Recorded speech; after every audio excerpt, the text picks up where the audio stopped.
Salam dəyərli izləyicilər, hər vaxtınız xeyir olsun. Hər birinizi salamlayıram.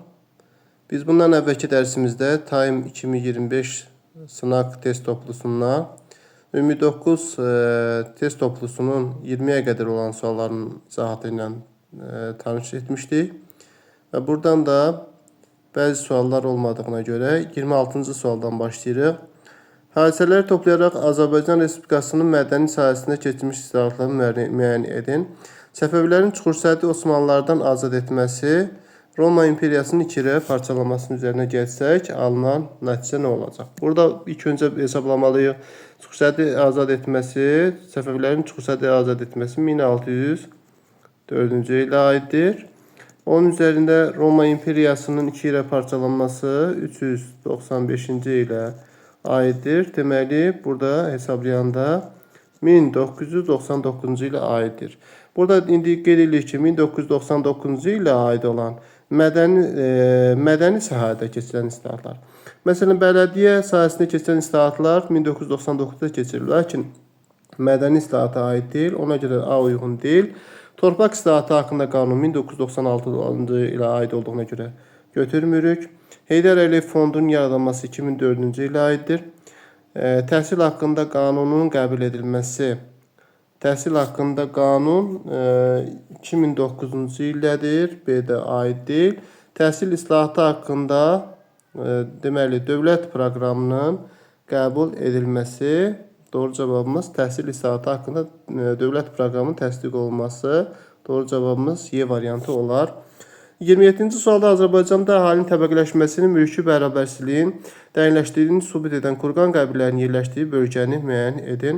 Kurqan qəbirləri biz dedik ki, təbəqələşmə olması adətən son Tunc dövrünə təsadüf edir. Məsələn, burada Borsunlu, Bəyimsarov, Sarımçaban ərazilərində ümumiyyətlə Qarabağ ərazisi nəzərdə tutulur. Qarabağ ərazisi də 3 rəqəmli göstərmiş əraziyə daxildir. Burada da uyğun cavabımız Y variantı olar. 28-ci sualda qeyd edilir ki, 16-cı əsrin 30-cu illərinə aid deyil. Səfəvilərin özbəklərlə müharibə aparması. Bəli, 1534-cü ilə aid olduğu ki, bu Şah 1. Təhmasibin dövrünə aiddir. Burada aid olmayan istədiyinizə görə götürmürük. Özbəklərin Xorasanı ələ keçirilməsi. Deməli, B variantı burada B variantı da uyğundur. Ona görə mübarizə aparmışdı. Həmədan döyüşünün Səfəvilərin Osmanlıları məğlub etməsi, bəli, Səfəvilərin Osmanlıları məğlubiyyətə uğratması. Bu da uyğun cavabdır, bu da olmuşdu. Osmanlıların 4-cü Muradın Bağdadı, Osmanlıların burada deyir ki, 4-cü Muradın Bağdadı, Osmanlı 4-cü Muradın Bağdadı ələ keçirilməsi 1638-ci ilə aid olduğuna görə bu 16-cı əsrə deyil, 17-ci əsrə aiddir. Deməli, sualın doğru cavabı 28-ci sualda D variantı Şah Təhmasibin mərkəzləşmə prosesini davam etdirməsi uyğundur. Deməli, D uyğun cavabdır 28-ci sualda. Və 29-cu suala baxırıq. Erkən orta əsrlərdə inşa edilmişdir. 1918-ci ildə ermənilər tərəfindən yandırılmışdır. Prezident İlham Əliyevin təşəbbüsü ilə bərpa edilmişdir. Bu abidə təbii ki, burada məsələn Təzəpir məscidi də yandırılıb 1918-ci ildə, lakin bunu götürmürük. Erkən orta əsrlərə aiddir. Şamaxının Sündü məscidi 920-ci illədir, lakin bunu götürə bilmərik. Xudafərin körpüsü 1027-ci ilə aiddir, bu götürülə bilməz. Şamaxıda Cümə məscidi, yəni uyğun cavabımız Şamaxıda Cümə məscididir ki, bu 8-ci əsrdə inşa olunub və ermənilər tərəfindən yandırılmışdır. Doğru cavabımız D variantıdır. 30-cu suala baxırıq. Qeyd edirik ki, xəritədə yaşılla göstərilmiş ərazi haqqında verilmiş məlumatlardan biri yanlışdır. Yaşılla, yəni bu ərazidə göstərilən ərazi, ümumiyyətlə bu ərazi Cəbrayıl ərazisidir. 1994-cü ildə Horadiz əməliyyatı zamanı az bir qismi işğaldan azad edilmişdir. Deməli, bu aiddir 1994-cü il. Lələtəpə yüksəkliyinin azad edilməsi sözcüğü mərcanı kəndinin təhlükəsizliyi təmin olundu. Doğrudur. Bu da 2000 aprel döyüşləri nəticəsində indi. 4 oktyabr 2020-ci ildə rayon mərkəzi və bir sıra kəndləri işğaldan azad olunmuşdur. Bu da aiddir. 4 oktyabrda işğaldan azad olunan Cəbrayıl rayonudur. Ona görə də C variantı da aiddir. 44 günlük müharibədə işğaldan azad olunan bir şəhər mərkəzi olmuşdur. Bunu da doğru götürəcəyik. D də uyğundur. Yəni ilk şəhər mərkəzi Cəbrayıl olmuşdur. Sovet hakimiyyəti ilk günlərindən Qaryaginin adı dəyişərək Cəbrayıl adlandırılması. Xeyr, əslində burada Cəbrayıl adı Qaryagin adlandırmışdı. Əksinədir. Tam əksinə cavabdır. Ona görə də burada Y variantı uyğundur. Əslində burada Qaryagin Cəbrayıl yox, Cəbrayıl Qaryagin adlandırmışdır. Əksidir deyib. Ona görə də 30-da Y variantıdır. 31-ci suala baxanda ev heyvanlarının əhliləşdirməsinin başlanması mezolit dövrünə uyğundur. Burada səhv cavabı istəyir, ona görə götürmürük. Ölüyandırma və kollektiv dəfn etmə adətləri meydana gəlir. Erkən tunc dövründə doğrudur. Ata sitayiş ayini meydana gəldi son tunc dövründə. Doğrudur, götürməyəcəyik. Doğru olan variantları götürmürük. Balıq ovlamaq və çayın sahilində keçmək üçün sallar düzəltməyə başlanır paleolit dövründə. Doğrudur. İnsanların torpağı daşdan düzəlmiş toxa ilə şumlamağa başlamışdılar. Eneolit dövründə, neolit dövründə də var idi bu. Y variantı uyğun cavabıdır 31-ci sualda və 32-ci suala baxaq. 32-ci sualda ABŞ-ın 1990-cı illərdə dövlətlərarası münasibətlərdə hakim nəzarətçi rolunu oynayan BMT mexanizmindən istifadə etmişdir. Biri məsələn deyək ki, 32-ci sualda Körfəz müharibəsində istifadə olunub. Düzdür, Körfəz. Ərəb baharı 90-cı illərdə olmayıb, 2010-cu illərdə. Ona görə 2 olan variantları aradan çıxardarıq. Əfqanistana qoşun yeridən zaman, Əfqanistana o Taliban rejimini devirmək üçündür. 2001-ci ildə Pentagon hadisələrindən sonra yürüşlər etmişdir. Ona görə də 3 də 2 ilə 3 olan variantlar yanlışdır. 3 olan variantı da götürəcəyik. Balkan münaqişəsində dövlətlərarası münasibətlərdən istifadə etmişdir. Təbii ki, deməli doğrudur. 3 ola bilər. Abxaziya və Cənubi Osetiya münaqişəsi zamanı xeyr. Deməli, birinin Balkan müharibəsi münaqişəsində və İran körfəzində olan döyüşlərdə istifadə olunub. Deməli, 1 ilə 4 uyğun cavabımız C variantı olar. Növbəti suala baxanda, yəni 33-cü suala baxsaq, deyir ki, xəritədə göstərilmiş ərazidə hansı ölkənin nümayəndələri Məhəmməd Füzulinin 400 illik yubileyində iştirak etməmişdir? Ümumiyyətlə, Məhəmməd Füzulinin 400 illik yubileyi 1996-cı ildə keçirilib. Burada hansı ölkələr iştirak etməmişdir? Hansı ölkə iştirak etməmişdir? Burada təbii ki, Türkiyə göstərilib, var. Bu tərəfi İraq, bəli, İraqda tanınır. İranı götürə bilərik. Bunlar iştirak edib. Və eyni zamanda deməli 3 olan hissəni götürə bilərik. 3 Əfqanistandır. Əfqanistanı da götürə bilərik. Deməli uyğun olmayan 5 cavabıdır. Yəni 32-ci sual deməli 30 bir dəqiqə sualı səhv yazdıq. Deməli biz 32-yə baxmışdıq. Bundan əvvəlki 32-dir, 33-ə baxmalıydıq. Osmanlı Sultanı 1-ci Mahmudun hakimiyyət illərinə aid deyil. Bağdad müqaviləsinin imzalanması. Bəli, 1-ci Mahmud deməli 1-ci Əhməddən sonra gəlir, 3-cü Əhməddən sonra gəlib. A düşür. Sonra deməli deyir ki, Cənubi Qafqazda Osmanlı qoşunlarının geri çağırılması 1935 bu da aiddir. B də var. Nadir Şah ilə sülh müqaviləsi imzalanmışdır.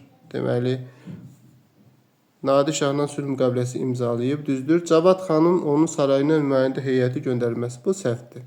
Yəni Cavad xanın dövründə bu 1-ci Mahmud hakimiyyəti deyildi. 2-ci Təhmasib ilə sülh müqaviləsi, Kirmanşah müqaviləsi imzalanmışdı, doğrudur. Deməli 33-də D variantı olmalıdır. 34-cü sualda 2-ci Sarqonun böyük yürüşü olub eradan əvvəl 714. Azanın suiqəst nəticəsində öldürülməsi eradan əvvəl 716.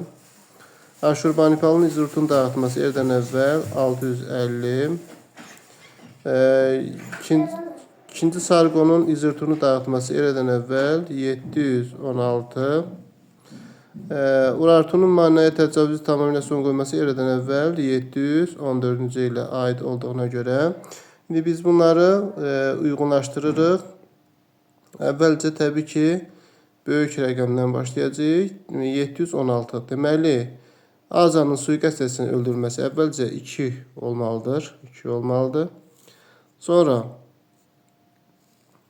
deməli 34-cü sual idi.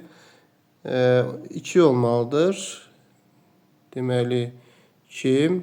Ondan sonra 4 olacaq. Deməli sarqonun izirtunun dağıtması. Bunun səbəbidir ki 716-cı ildə deməli Assuriyanın belə deyək ki ulusunun Urartu ilə ittifaq yaratması ilə bağlı idi. Deməli 2-ci sarqon yükü 4 olacaq. Sonra 5 olacaq. 5, yəni Urartunun mana təcrübəsinin tamamilə son qoyulması 714. Bu da uyğundur. Deməli, daha doğrusu 1 olmalıdır. 1 və 2-ci sarqon yürüşüdür. Ondan sonra son qoyulub 714-cü ilə bu müharibə nəticəsində. Sonra 5 Urartunun mana deməli təcavüzün tamamilə son qoyulması və 3 deməli Aşurbanipalın izirtunu dağıtması. Uyğun olan variant D variantı olar. 35-ci sualda Nadir Şah Əfşar və Fətəli xan Babaq Şah üçün ortaq cəhət ola bilməz. 35-ci sualda qeyd edir ki, Xorasanda baş vermiş qiyamın yatırılması, bəli, bu Nadir xana aiddir. Bu hadisə də indi Fətəli Şaha da aiddir. Sonra Osmanlılarla müqavilə bağlayıb. Bəli, hər ikisi müqavilə bağlayıb Osmanlı ilə. Məsələn, 1823-də bunu götürə bilər. Nadir Şah da müqavilə bağlayıb Osmanlı ilə. Xan, məsələn, Nadir Şah Bağdad müqaviləsini götürə bilərik. Məsələn, deyək ki, Rus qoşunlarına qarşı mübarizə aparması hər ikisinə olub. Fətəli Şahın dövründə də Rus-Qacar müharibəsi başlayıb. Nadir xan da mübarizə aparıb. Rusları Azərbaycan torpaqlarından çıxardıb. Deməli, C də uyğundur. Rus tacirlərinə bəzi güzəştlər verilməsi də uyğundur. Məsələn, burada müqavilələr də öz əksini tapıb. Osmanlı qoşunlarını məğlub edərək Cənubi Qafqazdan çıxartması. Bu Nadir Şaha aid etmə olar, amma Fətəli Şaha aid deyil. Deməli, ortaq cəhət E variantı olmalıdır. 36-cı suala baxırıq. 36-cı sualda Sasani ağalıq dövründə əhalinin ödədiyi vergilər klassik feodalizm dövrünə uyğun vergilərinə uyğunlaşdırılaraq torpaq vergisidir, gecit can vergisidir. Yəni, bunlarını uyğunlaşdırmaq lazımdır. Burada baxanda tamğa sənətkar və tacirlərdən alınırdı. Demək, can vergisi. İkincisi, ona görə tamğa olan variantları aradan götürəcəyik. Baş pulu vergisi də, ümumiyyətlə, baş pulu, torpaq pulu Cənubi Azərbaycandan bağlıdır. Yəni, bu klassik feodalizm dövrünə düşmüş, həm də ümumiyyətlə, bunu da götürə bilmərik, xərac aiddir. Gecit, xərac və gecit. Burada ilə gecit vergisi də var. Uyğun olan 2 cavab ola bilməz. Ona görə də D variantını ikisində də götürmək olmaz 36-cı sualda. Və Y variantı malcəhət. Malcəhət məhsula görə alınan bir torpaq vergisindən uyğun ola bilər. Bəli, malcəhət məhsula görə alınan vergidir. Gecit də ərəblərdə olan cizyə vergisinin eynidir. Deməli, sualın doğru cavabı Y variantıdır. 37-ci sualda bonistika nədir? Müxtəlif xalqların məişət həyatını öyrənir. Bu etnoqrafiyadır.